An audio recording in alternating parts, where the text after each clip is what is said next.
Okay, I'll start the recording now.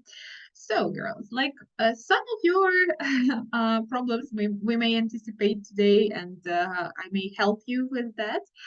Uh, so, um, as I told you, today we are going to talk about classroom management, and it's a really helpful thing, and it's like has got a lot of components.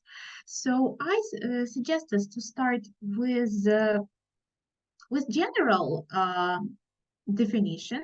So what is classroom management?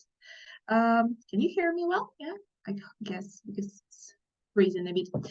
So, so what is a classroom management? The classroom management is the process of creating and maintaining a positive learning environment within a classroom or educational setting, right?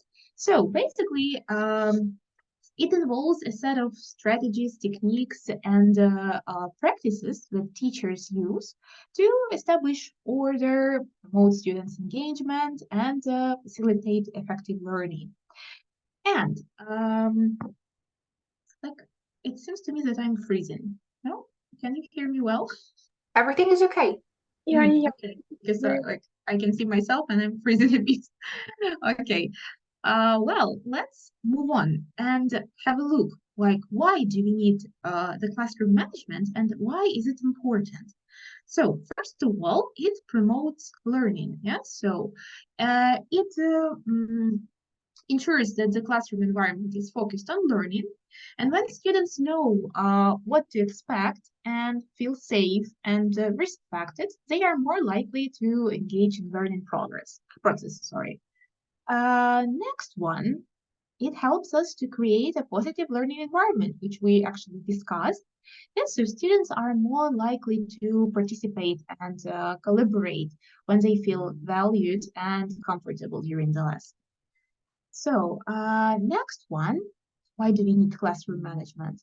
It builds students' confidence. This can boost students' confidence as they know what is expected of them and how to succeed during the lesson. Yes, when we will move on to components of the classroom management, you will understand what is it. Because here we are talking about rules, routines, and it helps us to give our students this confidence. Okay, the next one is it prevents behavior issues. So I have heard that you have some problems with that. So if we talk about good and effective classroom management, it really prevents the behavior issues.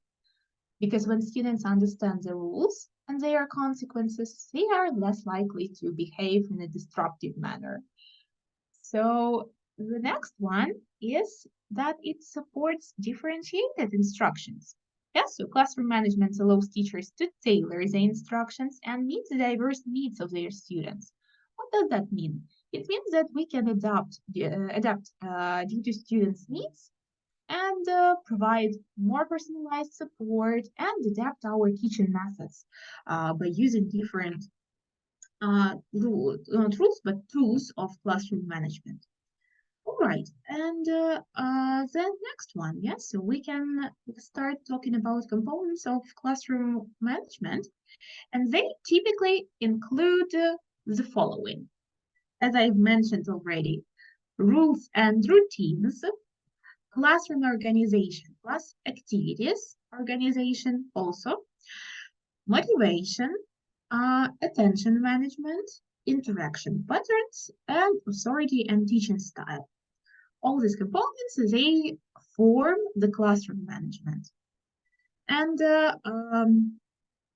today we will talk about almost each of them, and I will give you examples on how to work and how to manage it. So let's start with the first one. We are going to talk about rules and routines. So just a second, maybe I can stop sharing my screen. Oh, now it works because I was like freezing a lot and it made me worried. Okay, sorry.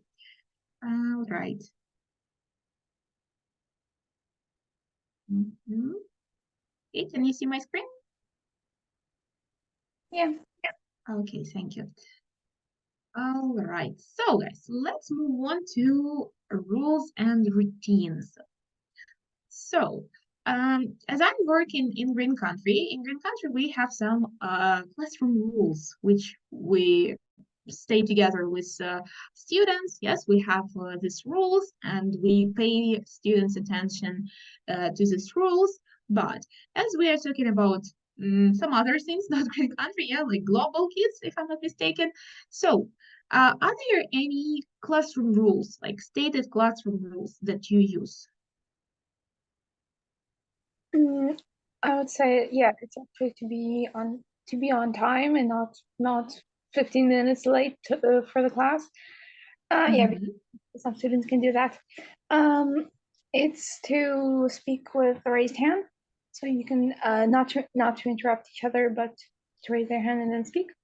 Um, Mhm. of course, yeah, not to interact with each other when it's not masked. Um, Mhm. basically, just be active. Also, Okay. how Yes. about don't speak Ukrainian, or at least try not to speak Ukrainian. Oh yeah, Mhm. exactly.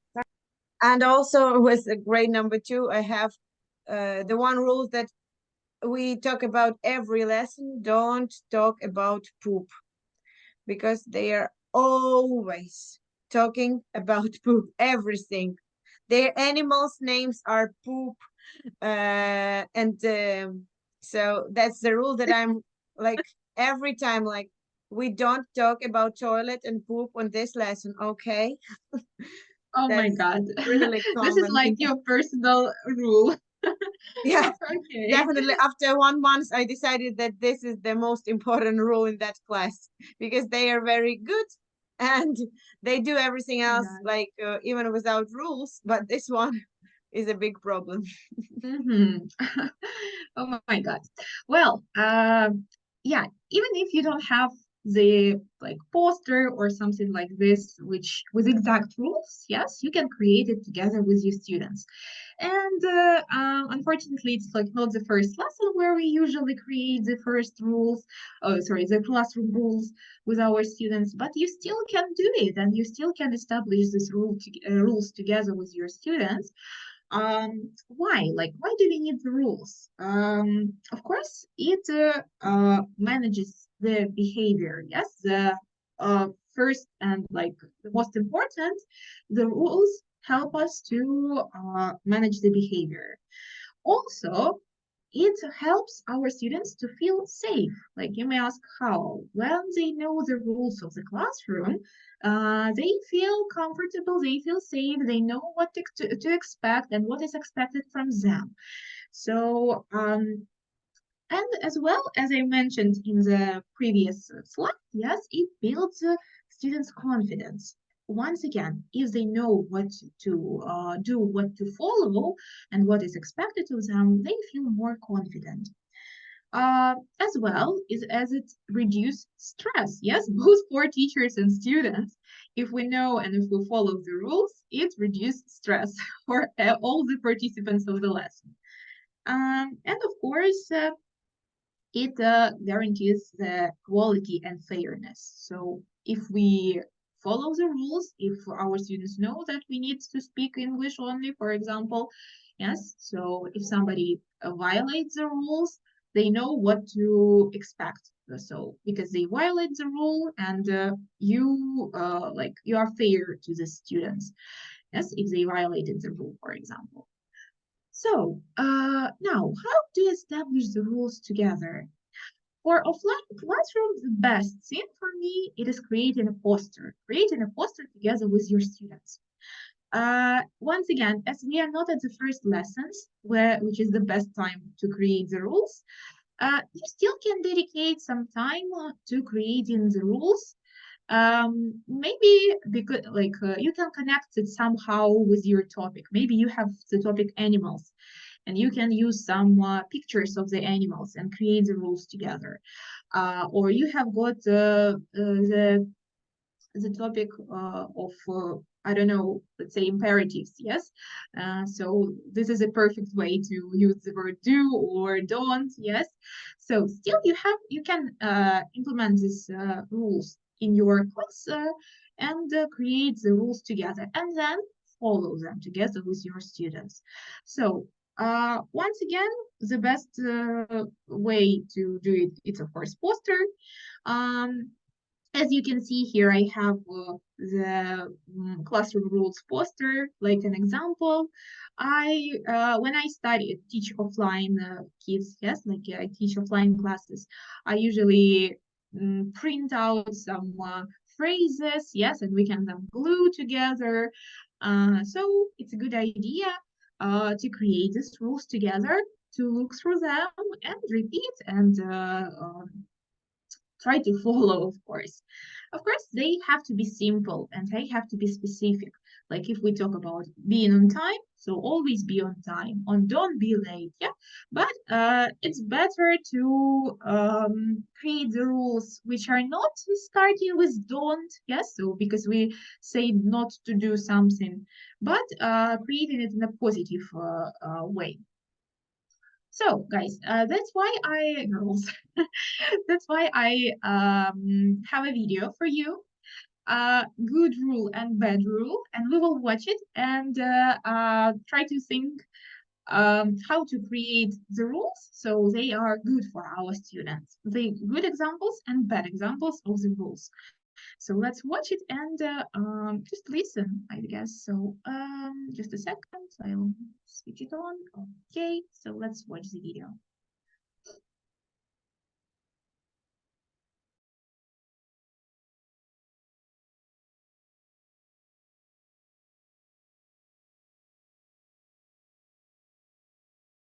Welcome to another episode of Good Rule, Bad Rule, the game show that tasks contestants to decide what makes an effective classroom rule.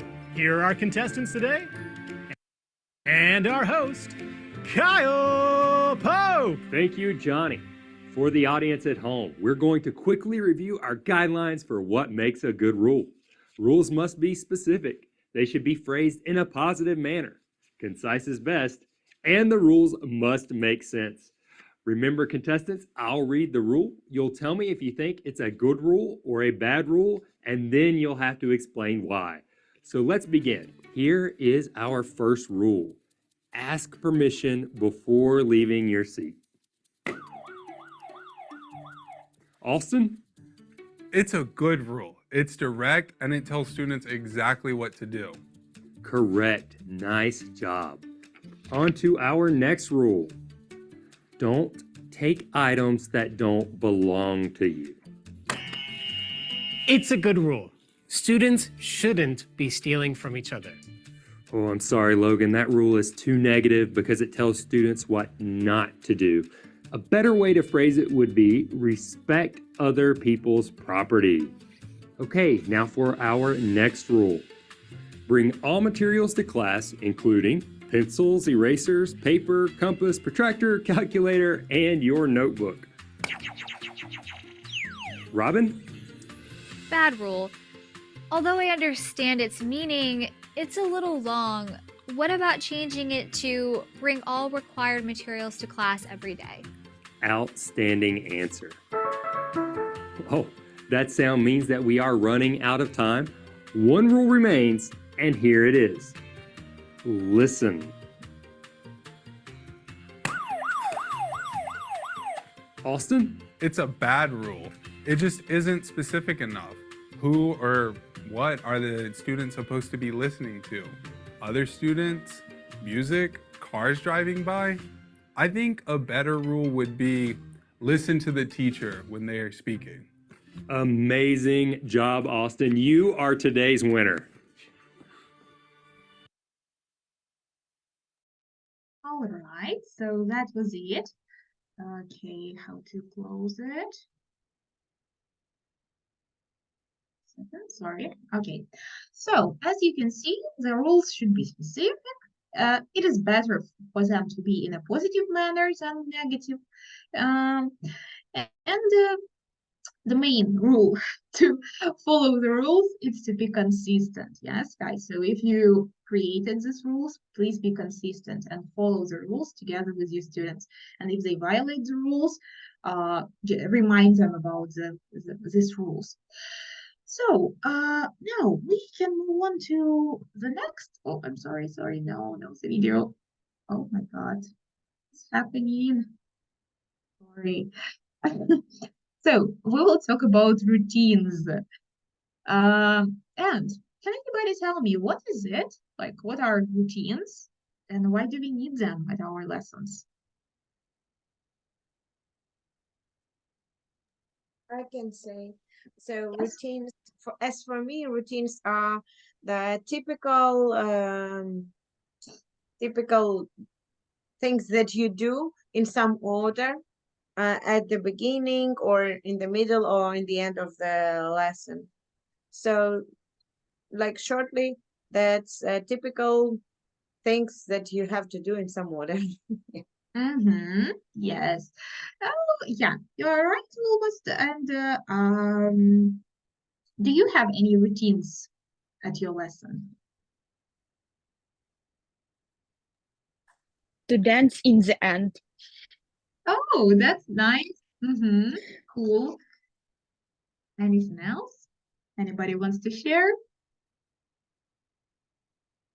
Okay, if no idea, so I would like us to watch one more video. So what are routines and why do we need them? And then we will talk a bit more about these routines. So let's watch.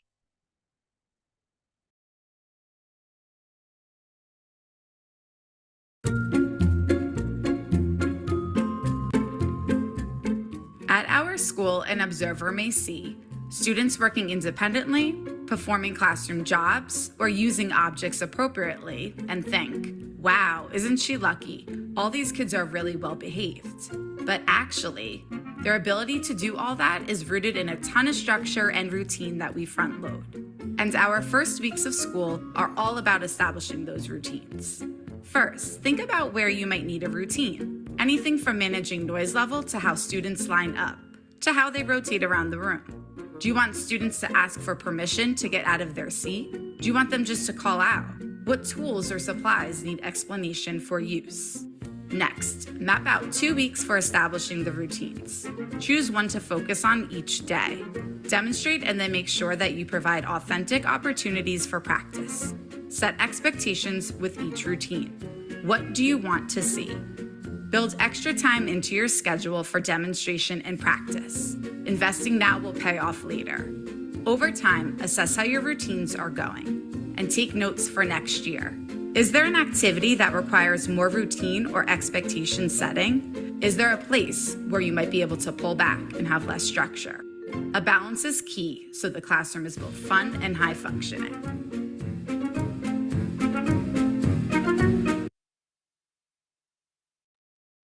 All right. So, yeah, as you can see, these are routines, and we actually can divide them in 3 categories: administrative, instructional, and interactive. So what are they? Administrative routines. It's the routines how we start and finish the lesson. So Katya has a good example of finishing the lesson. How we start the lesson. So maybe you ask your students how are they doing, or maybe you start the lesson by dancing, yes, or singing a song. Like if it's for younger students, yeah, we can sing hello song. So this is about our starting and finishing the lesson. Next, checking homework. Yes, whether you have the homework or you just check whether they did their homework on the platform. Yes, so that's also a part of our routines. What else? So of course, asking for using the toilet or using or going out and asking any questions. So for that exactly, we have got some classroom language. And tell me, please, have you learned some classroom language with your students? Of course. First of all, may I go out? Or can you help me, please? Or I don't understand. Yeah. So I'll start sharing it. And I would like to share some posters with you, which I actually used with my students to, we made a poster with the classroom language. I'll just show you some examples. You can make the poster or you can print it out and use it in your classroom. So this is one example, yes, like the classroom language. So can I come in? What does it mean?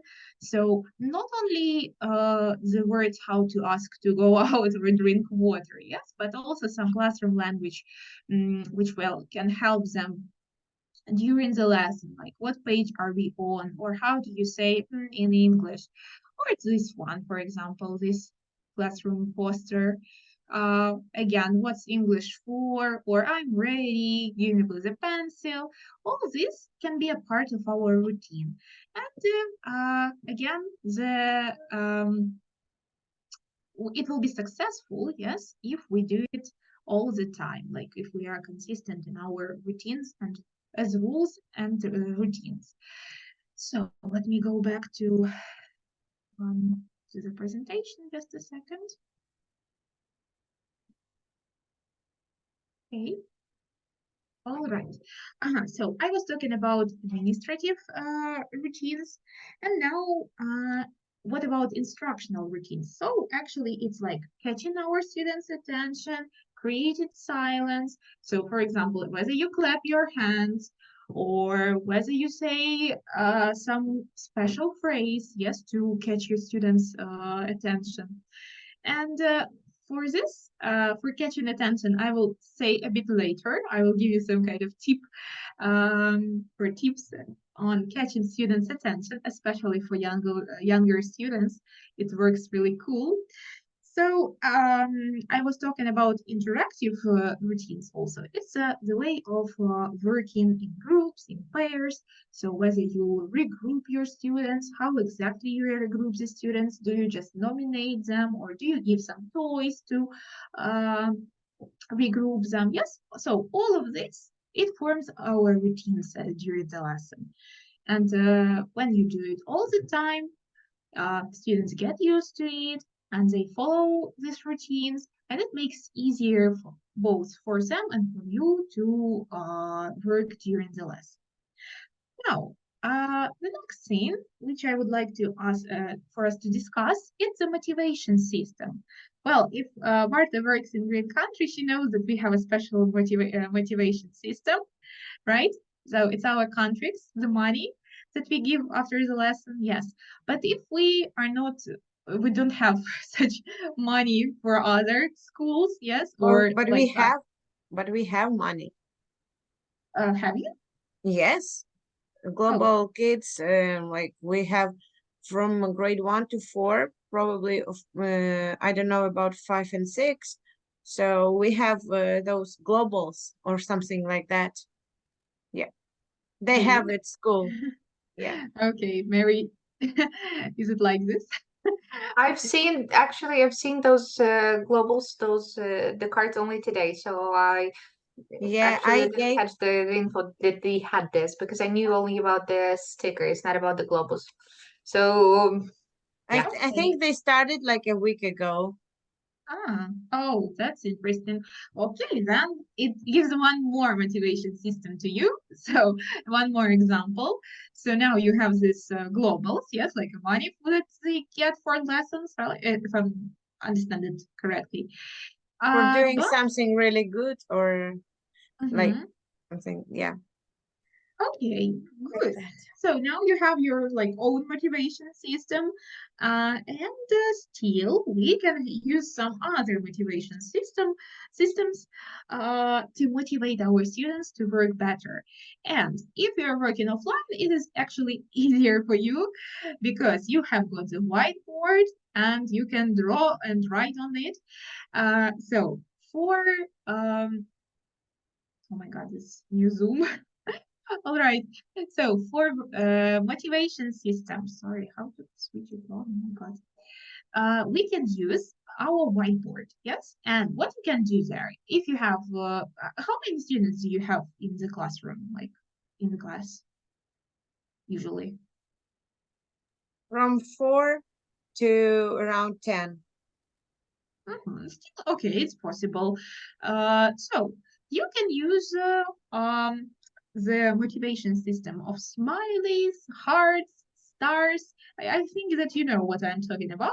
Yes. So you just write the names of your students and write like you give the hearts, the smileys, hearts, stars, and everything like any sign that you want.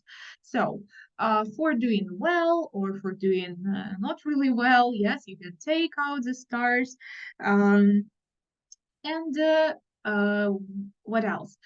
I have also got one very interesting website. I don't know, maybe I have shared it with somebody during the training session in Korean country, but I would like to show you as well.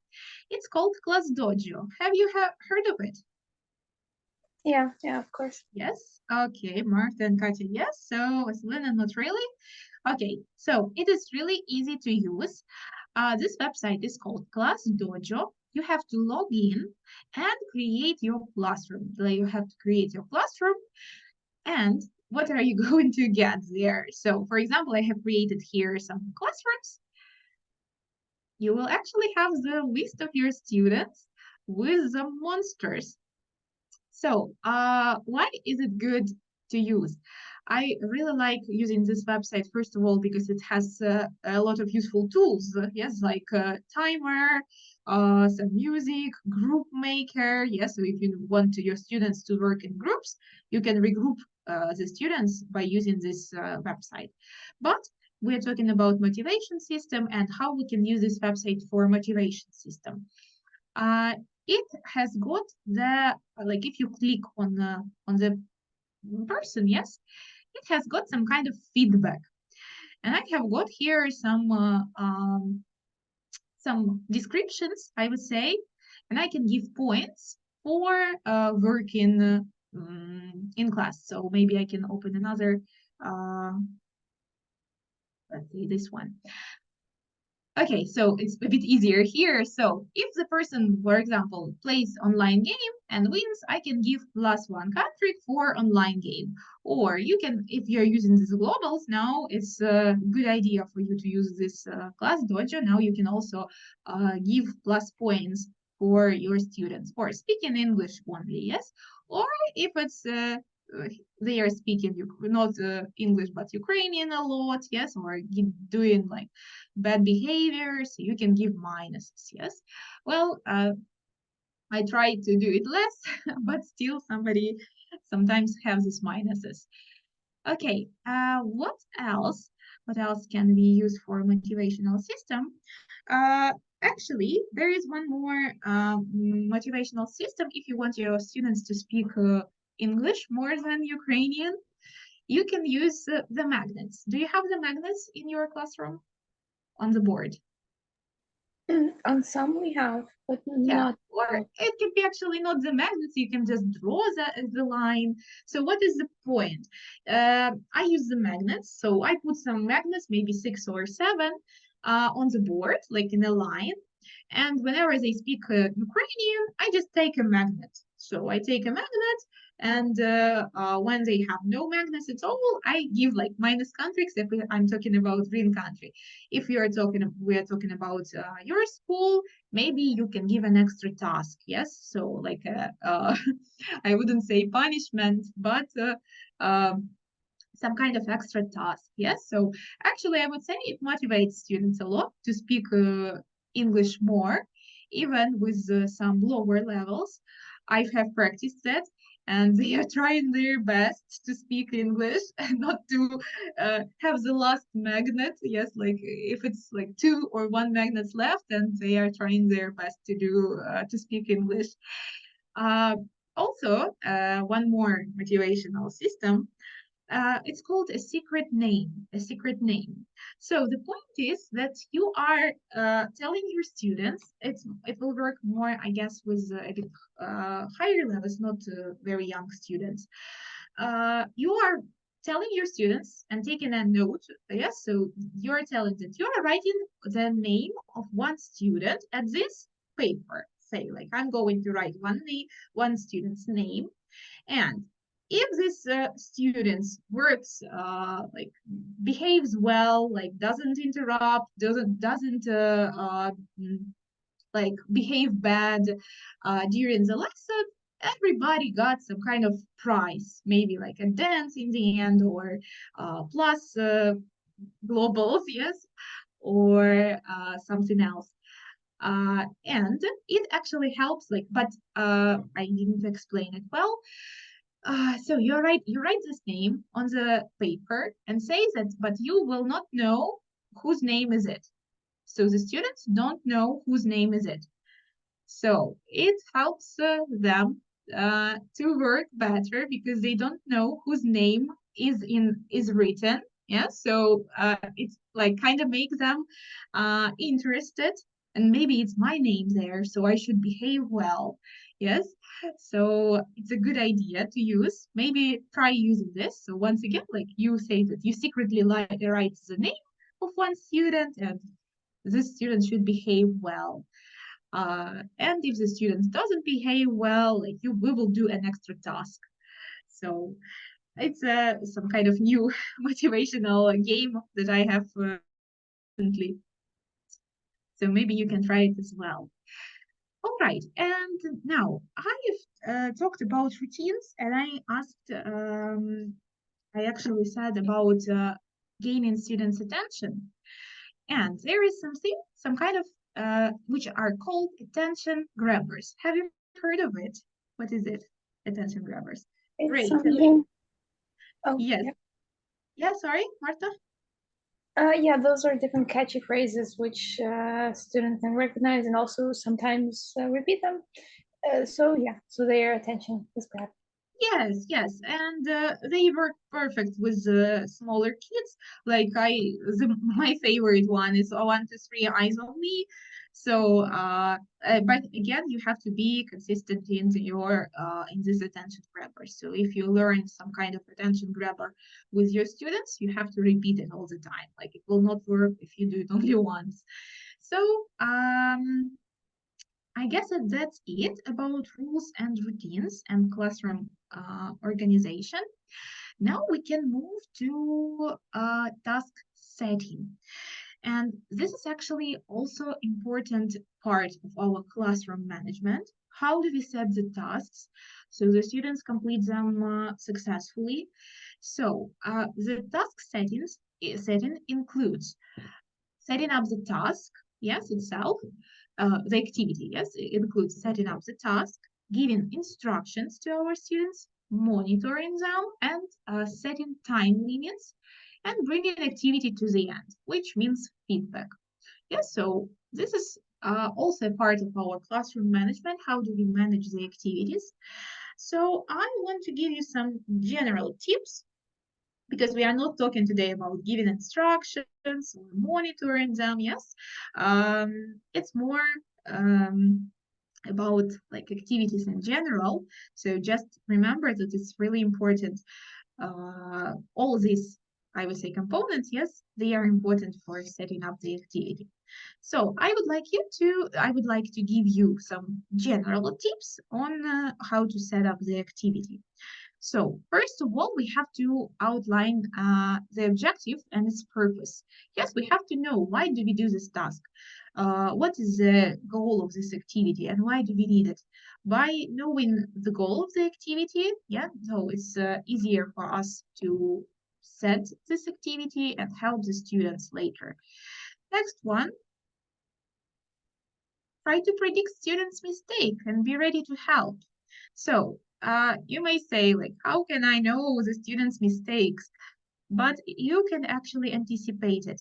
So we can anticipate some students' mistakes and be ready to help them. So whenever we do some grammar tasks, or if we learn the new vocabulary, you may predict that this word will be hard. So I should explain them. Yeah, or this task may be hard. I should prepare my instructions better. So that's why we need to analyze our lessons beforehand. Of course, provide the examples all the time. Please try to provide the examples, especially for younger students. always give the examples because they may listen to you but not hear you, yes? So, like when you are saying, guys, now we are doing task 2, listen together, and so on. And they will say, yes, yes, yes, I'm looking in the window somewhere, yes? So that's why you have to demonstrate. You should demonstrate and provide the example. For them, it will really help them to succeed in the activity. Okay, the next one, set the time limits. If you ever struggled with completing the lesson till the end, you may use, you have to set the time limits. You can use additional tools such as timers, yes, YouTube timers, Google timers, for setting the time limits, and it helps you to manage the time during the lesson, and it helps students to track the time they need to complete the task. Yes, so for example, if we have some first graders, second graders, and we have some drawing task, yeah, you know that they can draw forever. So that's why we have to set the time limit, 5 minutes, 7 minutes, and they know even if they didn't finish their perfect drawing, they know that the time is up and we need to move on. So for some games, yeah, if you have some board games or tic-tac-toe, bingo, I don't know, some other types of games, you can also set the time limit. And once again, even if they didn't finish it till the end, at least they have done it like maybe in half. They still worked, yes, and it's still like we can still manage them the time. Okay, the next one, yes, about instructions. Try to give short and clear instructions. So make sure that your instructions are not overcomplicated, and use ICQs if needed. So I do believe that you remember what is ICQs. Yes, okay. So I won't stop here a lot. Just remember that the instructions make half of success of the task. Okay, the next one, break the tasks down if needed. So maybe you have had the tasks that are complex. Yes, for example, fill in the gaps, then discuss with your partner. In this case, you can break the task down. So first of all, they can fill in the gap, yeah, and you give like 3 minutes, you have to fill in the gap, work individually, fill in the gap. When they are ready with the first part of the task, then you can move to the second instruction and the second part of the task. So just remember that you can break this task if needed, but not explaining like from the very beginning till the end, and then they like get lost, don't know what to do. So if the task is complex, you can break it down. Okay. Oh, this one is very important. So guys, please no handouts or materials before instructions. If you ever have some extra worksheets, or I don't know, the students need to match something, or they need to write something on the paper. So first of all, we explain the task, we give the example, and only then we give this worksheets, we give this papers, I don't know, because they will be busy with looking at the task, but not listening to you. So remember, please, to firstly give the instruction and then only the materials. And it's better, of course, to use this like worksheet, for example, give instructions, show this worksheet, and only then give it to them.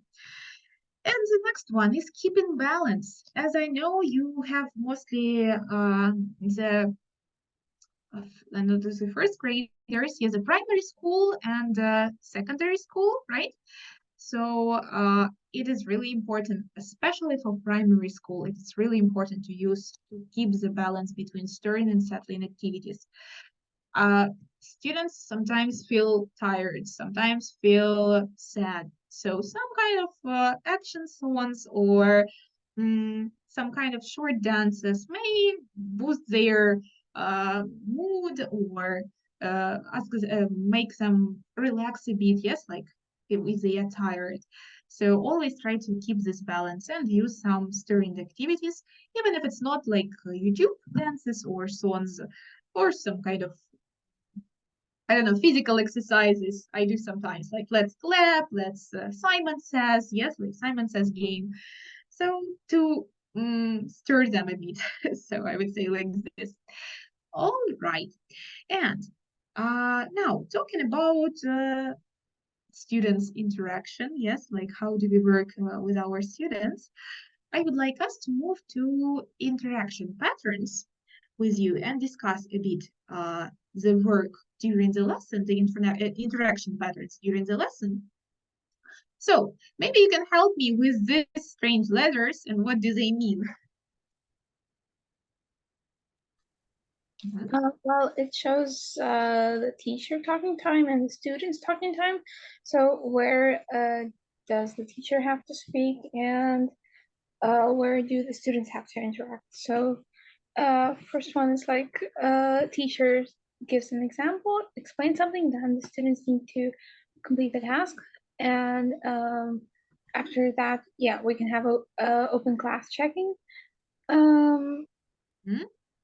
Okay, I will actually stop you a bit because you are a bit confusing the teacher talking time and interaction patterns.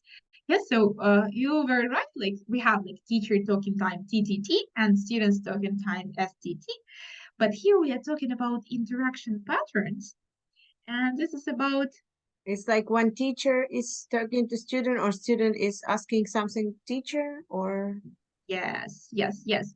So it's the interaction patterns. For example, open class, yes, like when teachers talk to the whole class, presenting something, explaining, giving instructions.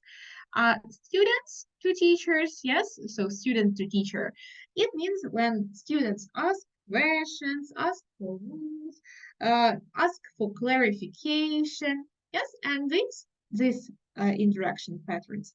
So they are working in pairs, yes, working in groups, and alone okay, yes, individually, right. So or just talking between each other, so not working. okay, I see. Okay, so here we are talking about the ways of interaction, yes, like working in groups, in pairs, individually, or open class. So for this two, they are mostly called open class interaction. So that's why I would like you to discuss the questions together. So I will not divide you to the breakout rooms because there's like only 3 of you. I will just switch off my camera. So I would like you to discuss these questions together right here in the main session. So let's have 5 minutes, I guess. 5 minutes will be enough to discuss these questions and then we will move on. So you can start and just discuss. Katya, are you here? Okay, Katya, yes. Okay, so you can start and discuss. Yeah. Okay. So guys, do you have any rules while working in an open class? Martha, maybe yeah. you. Yeah, it's to answer when it's to answer only after you raised your hand. And how not- about, sorry, I just have a question. Like, because if they raise the hand and an answer, is it okay? Or you have to tell like, yes, you answer. Actually, to nominate the student that, for example, yeah, Maria, you can talk. What is it? Of course, like that. How about you? Ah, yeah. Same with me. Because but usually they are just, if they know, they're starting screaming like, this is tree. Yeah, so that's a kind of the thing that is really distracting. So you are looking like a lot of hands and you are thinking who to pick, and someone is like, no, I won't wait for my order, for my, like, for when someone will tell my name. No, I will just scream. Well, I think for some, for some answers, when they just need to answer with a word, it is exceptional to maybe have a whole class to answer together. But usually, you choose someone or someone raises their hand, and then you can ask the student to answer. Or basically just not to interrupt each other. If students understand that. Yeah. Mm, Okay, let's move on to next question. How do you usually, or Katya, do you want to say something? Okay. Just the same rules, but sometimes, not sometimes. Really often they do not follow these rules. That's why. Yeah, I totally understand. this. Uh, Yeah. So how do you usually nominate students to answer? Well, yeah, sometimes they they raise their hand by their own will. Sometimes, yeah, you can see that this is kind of a tough question. I'm not gonna ask the students who struggle a lot, or maybe in the opposite way, you want to see. Well, you have to challenge sometimes the students, so you answer those who should maybe work a little bit more. Yeah. But sometimes I like to use random picker with Yeah, the same.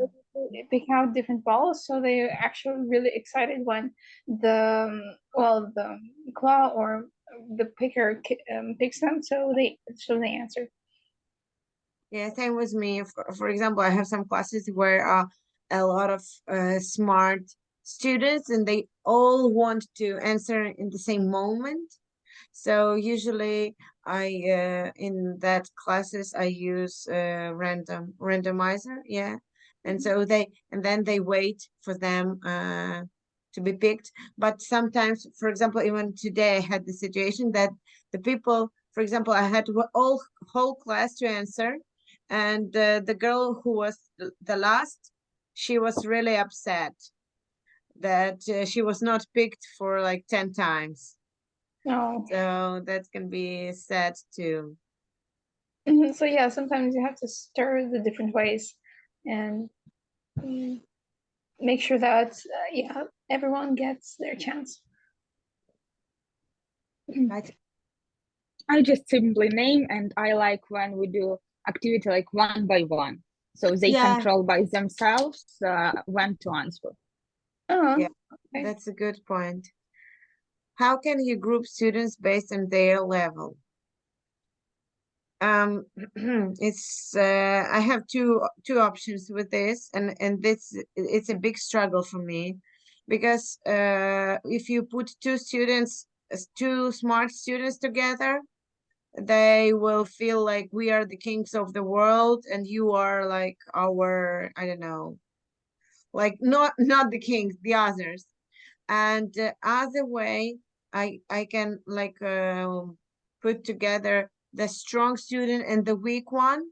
But I have this problem that in one class everyone is like, no, I won't be with him. No, he doesn't know English. No, no, no, no, no. So really they are one boy is always crying when he is in a pair with that not the smartest boy, and he's always crying like, no, we will lose because he's stupid, no. So that's why like both ways are hard. Both ways have good and pluses and minuses. Oh yeah, well, in some groups, yeah, it's really hard to make them work in pairs, but in others, when it's kind of necessary for a task, well, you can put the students like, for example, the ones who can interact a lot, and the ones who are a little bit more shy, or the ones who have a little bit higher level, and the ones who can sometimes struggle by working alone. So make sure they work out, and not to. It's really important not to put two very disruptive or energetic students together, because they're gonna do. The one be able to focus on all of the I have students. one more problem with this with grade 1, 2. They have friends. Oh no, I want to be with my friend. No, I want to be with my friend. I don't want to be with him. I want to be with my friend. And we're like, oh, my friend is at the group. No, I want to be there. So it's really also. And I Oh, don't, in that moment, you're like, you don't want to ruin their, like mental stability in that moment. And you're like, okay, be with your friend. And that friend is telling, no, I don't want to be with her. I want to be with another friend. So it's sometimes it's the chaos. And then okay. I say, no, you will be in a group. And that's all. Okay, let's go on maybe to, or Kate, do you have anything to add, or maybe we can go to the next question?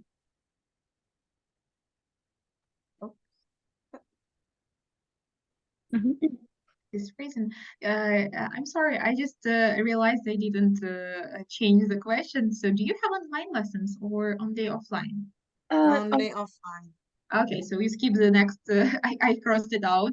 So you can discuss this one and we'll move on.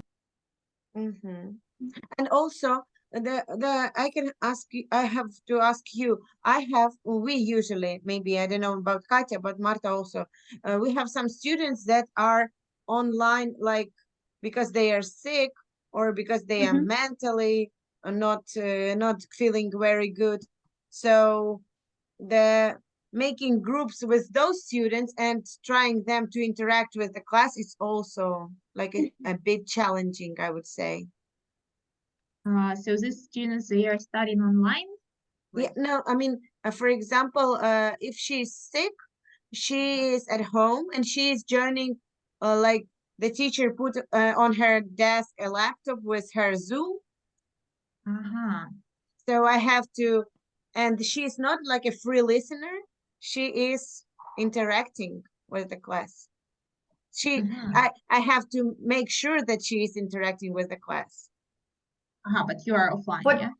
what did you discuss with the head teachers of every class? Because what I heard from what the administrator said that yes, they may join the class throughout the Zoom call, but at the same time, they have to do the tasks alone. So they are just like kind of listening to you. I'm not sure if you have to communicate with them like too much, or like you can say a couple of things, but at the same time you're not supposed to provide pair work for them because it's impossible, like they're online. Yeah, so if as for me, I have one girl that she's always like this because she has mental problems with school, so she's always studying online. So usually I'm telling her what are we doing in a book, and she's doing. And for example, when I'm checking the like boys and girls in class, they like 1, 2, 3, and then I say, Zlata, did you do this exercise? And what did you write in a number 4? And she's answering. And she's So answering correctly. yeah. Okay. Mostly Okay. she's in a she's in a like higher group. So but she was in a class a few days ago, and I feel more comfortable when she is online. Yeah, but that's a topic for like she's injuring herself during classes, so Oh, that I get it. Okay. yeah, so it's very hard. Okay, I didn't know such hilarities of your classroom work. Okay, but I guess like we need to move on. So I'll just Sorry. want to sum it. No, no, it's okay. So I just want to sum it up, and I have heard some of your ideas. And we didn't discuss creative ways of regrouping. So I guess that you have some ways to regroup your students, maybe the markers or some toys or some, I don't know, coins, magnets, something. Or as I told you, this class dojo would be a really cool idea to regroup the students. I like personally, I use it all the time. So, talking about nominated students to answer, you've said some really cool ideas by using this picker wheel, like randomizer. Again, using this class dojo, there is also an option to randomize. Yeah, maybe I can show it. Sorry. Was it very quickly? I'll show it. So because I really like this tool, it's so helpful during the lesson. So quickly, let's take this one. So here in the toolkit, you have got the random, random. And it works really good because they are like changing and we can choose a person to answer. And I guess like, especially for kids, they wait for their monster and they love it. Okay, talking about working in groups with friends or with the person they like or they don't like. I would say that you should be here like the the one who leads. So they either work or like don't work. Like it's not really the same that they can choose. Of course, give them the opportunity to work once or twice with their friends. Yes, not to make them cry. I don't know. So of course we can work like according to their preferences. But of course, we group them and make them work with other students, and it's like they cannot work all the time with people they want. So that's why just I don't know, just I wouldn't say ignore, but so make give them this chance to work once or twice with their friends and then with other people. Like I personally have students from level B2, like 11th or 10th graders. There is two girls. They are like friends. Oh my god! So we're all only working together. And when I split them, they are so upset. They, oh my god, I have to work with this person. I say like, you have no choice, just work. So they are working, so they have nothing to do. Okay. So I guess that's it, and we can move on. So maybe you have got any questions on working in groups or pairs individually? No questions. Oh, Marta? No, okay. Then we have like little time, so we are going to move on, I guess, to effective communication. And this is about authority in classroom. Yes, so how are we managing our teaching style, our communication style? So here I have collected some tips about being authoritative in the classroom. Yes, so sometimes, oh, that's so sunny. So um, about authority. So we should find the balance between authoritative and approachable style. Yes, so here about balancing authority and approachability. Teachers should establish authority without creating a fear-based environment. So we should be a leader, we should be leaders, but of course it shouldn't be based on fear of our students. We should set some boundaries, set the rules, while maintaining friendly and supportive behavior. So don't forget that you are a teacher. Oh my God, so sunny. I have a sun on my face. So don't forget that you are a teacher, but still be friendly. Talking about teaching and communication styles, it can be employed depending on the context and needs of the students. But still, we can use here so we can adapt, yes. And talking about personal info, yes. So you can share some personal information about you, but not too much, of course. You can share if you are talking, what were you doing today? Yeah, or how are you? Did you eat ice cream today? And you can say also, wow, I eat pizza. So, and we can share, yes, but again, not too much. So, of course, not your very personal details. And by the way, it helps us to build a positive teacher-students relationship. Um, what is it? It's like when we create a positive relationship, students trust us. They feel confident. They feel safe when they know that the teacher can support them, right? And here we are also talking about being fair. Yes, being fair and keeping your promises. So it is really important if you promise them to play a game, try to do your best, but keep your promise. If you promise them to dance, please try to dance with them because um, like they remember it. And if you tell them that okay, we will do that, but you didn't do that later, they will remember it and they will get upset. So and the last one, yes, the last one, active listening and responding to students' needs. Actually, I have mentioned it. Yes, Katya, you can say. Yeah, I have a question on the first one. How to make this authority without creating a fear-based environment?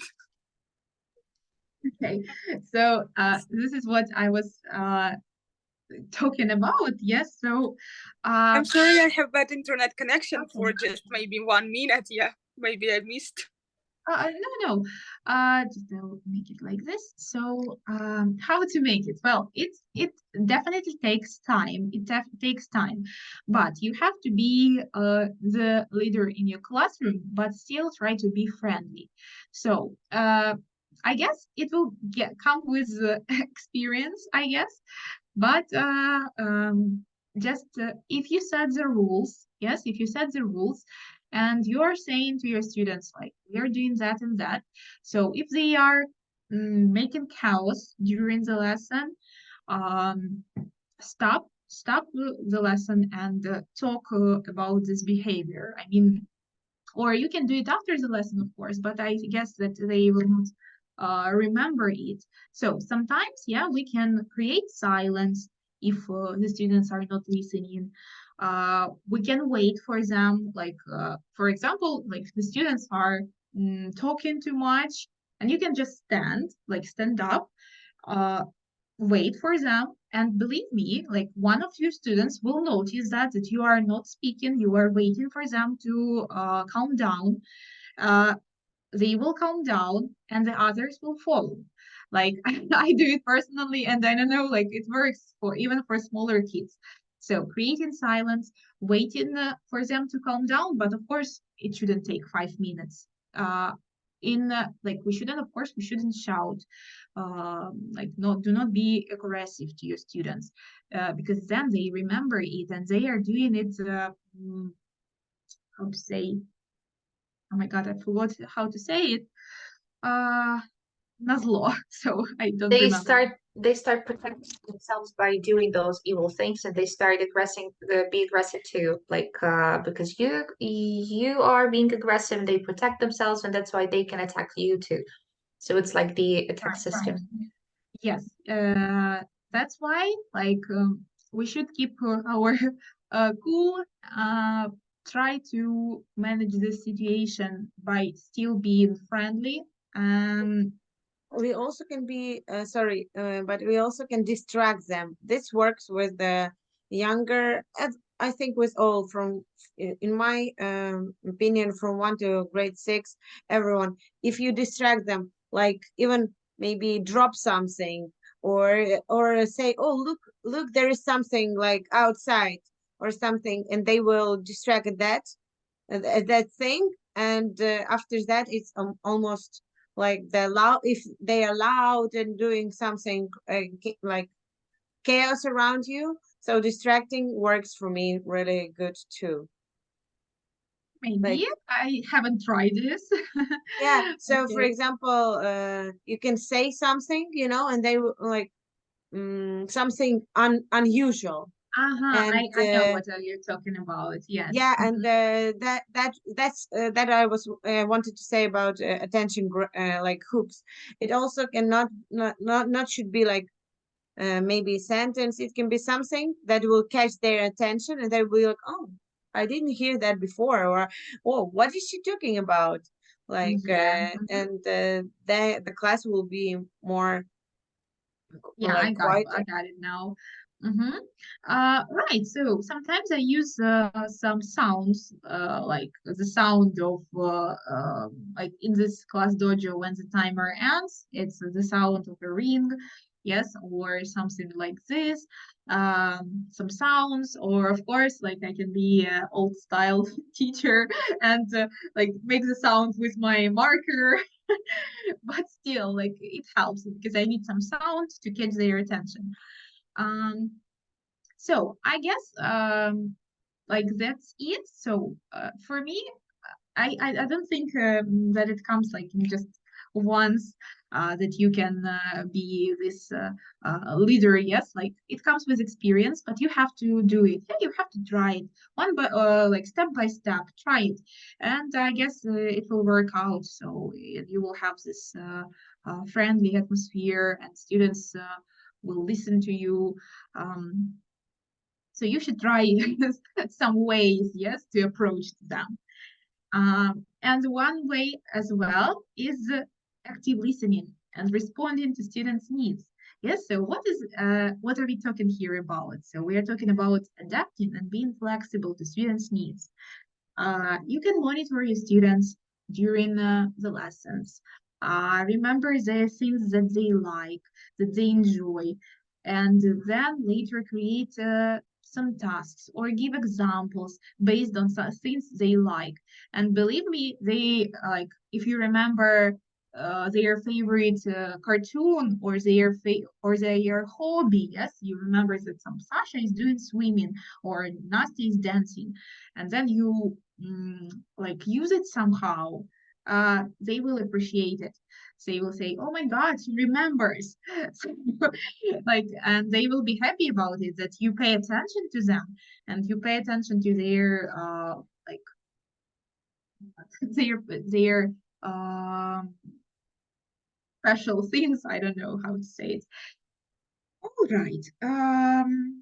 Yes, I have actually got the video for you. So I guess I can send it to you. It's about this teaching styles, classroom management styles, uh, authoritarian, authoritative, and so on. I guess I can send it to you, or Mary will send it to you.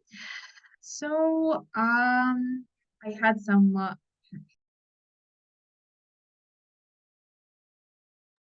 okay, sorry. So I guess we can actually finish. Like we have 2 minutes.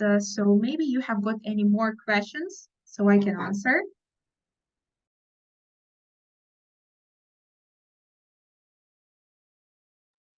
No more questions? No, actually, Okay, maybe you have was wanted clear. to know something. Mary, should I mention something? No, that's all. That's all. I just wanted to say that I will contact Katya and Vasilida about our personal meeting, and we will discuss some further notes and further information about your classes. So I will let you know in message, like on Telegram, actually, when we meet, what we're gonna do. Okay? Okay. But in general, if you have no other questions, then thank you really much Yeah, for then being present. okay, then I guess that we can finish. We are almost in time, like 1 minute left. So thank you so much for working. I guess like I hope that you have learned something new from this meeting and you will use it in your further lessons. So I wish you to have more productive lessons, the best lessons with your students. And thank you once again for joining. I will stop the recording.